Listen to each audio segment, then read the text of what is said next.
Well, I'll tell you what, I just recorded this and then somehow it just disappeared on me. So maybe I'll get an even more succinct round two version. Anyways, this is Erin, and here's my quiz 9, talking through problems 1 and 2. So basically, for number 1, I knew I needed to find at point P, if the A current is to the right,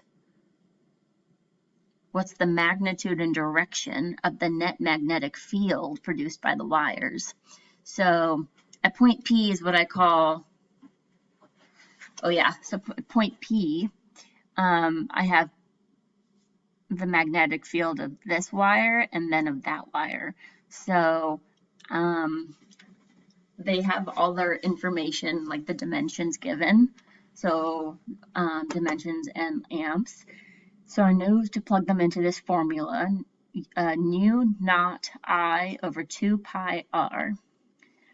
And so that's what each of these individually add up to. And then thinking about the direction, using the right hand rule, if you wrap your hand around the 10, you see that it spins into the page. Another way I think about it is like holding a water bottle and holding it so like the lid of the water bottle is to the right, like the direction this arrow is pointing.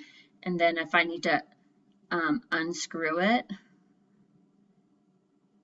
if I want to like open it to raise the lid, which way do I need to, oops, I'm dripping water on my quiz now.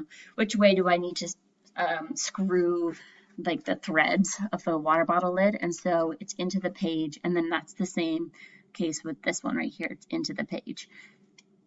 So since they're both into the page, I can add them, and I get B1 plus B2 equals BP, magnetic field at P, and that's 4.1 times 10 to the negative 5th power Teslas into the page.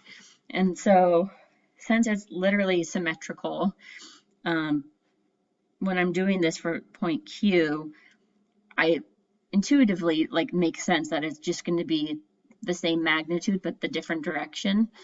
But it's proven here by B1 plus B2, but they're both out.